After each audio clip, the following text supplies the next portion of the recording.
There has been a lot of speculation and a lot of buzz about Karrion Kross. His contract expired with WWE on August 10th. A lot of people were thinking that he would resign with WWE and that they would work things out. And also, a lot of people were saying, a lot of reports, they were saying that this whole Karrion Kross situation with WWE is a work. But in a recent interview, Karrion Kross stated that his WWE exit is legit and that it is not a work. So Karrion Kross was explaining in this interview he wanted to resign with WWE with his wife Scarlett, but it seemed like, according to this interview and what Karrion Kross was saying, WWE did not give him an offer until last week, and Karrion Kross stated that he went over the offer. He wanted to know how WWE came up with this information, and he was inquiring about it, and WWE, according to this report, they told him that he had 24 hours to agree to the offer or they would revoke it pretty much. So, the next day, he got on the phone with WWE and he was just pretty much saying that this contract doesn't work for me, and I want to know, how did you come up with this decision? And it seemed like WWE, they said, okay, if you don't agree to these terms, this is it. We're going to just revoke this, and that's what they did. So, and then also another thing, a lot of people were saying that Scarlett was not a part of the deal. So I don't know how true that is. It's just like a lot of speculation with that part regarding Scarlett, if she was part of the deal. And I think with Karrion Kross, Scarlett, she is part of the package. And I think, I'm just thinking now, what has she done really? Pretty much nothing. But the look, with the Karrion Kross's look, she fits his character. So they have to be together, and they should be together. And I think Karrion Kross, I think because he was saying that WWE is his home, and he and Scarlett, they want to be in WWE. So I think, let's say if this, according to this, according to Karrion Kross, if this is not a work, this is like really legit. I see him going back to WWE. It's just a matter of time. I don't know. Is it going to be in a couple of weeks? Is it going to be in a month? Will it be in a year or two? Who knows? My thing about this situation, I've never been crazy about Karrion Kross's matches. I just never got his matches. Just they didn't work for me. But I will tell you, the guy has a look, and the amount of buzz that he has been receiving. Why wouldn't WWE take advantage of that?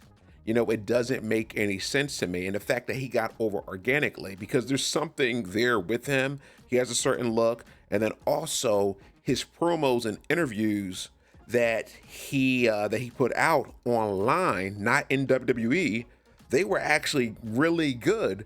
I'm like, where has this been? Because in WWE, on Raw, and also when he was on SmackDown, the material that he was given, it didn't work for me. And then also when he was with the Final Testament, that whole thing, when he returned, I think that was in 2022, he attacked Drew McIntyre.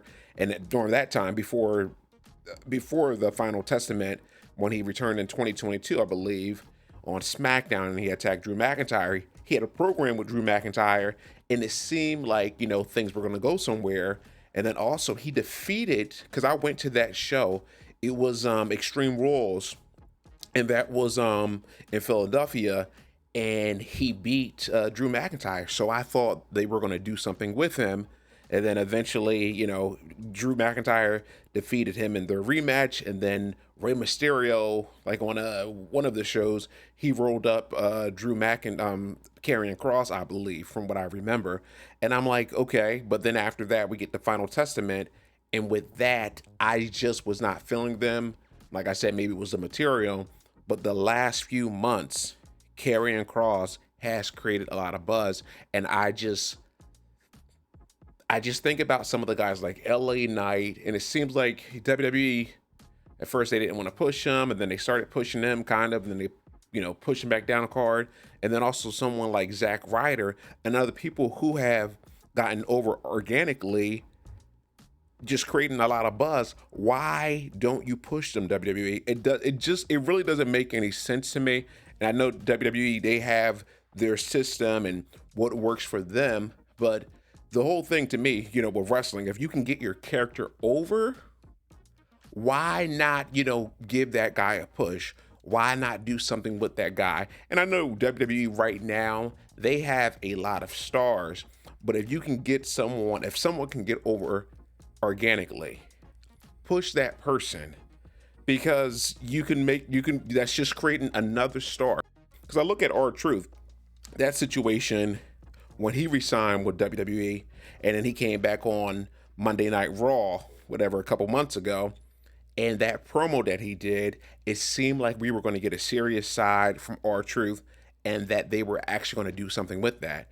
And he was on SmackDown for a couple of weeks and then he disappeared. He showed up on SmackDown last week, just and that was his first appearance from what I can remember in a couple of weeks. And I'm like, why didn't they take advantage of that?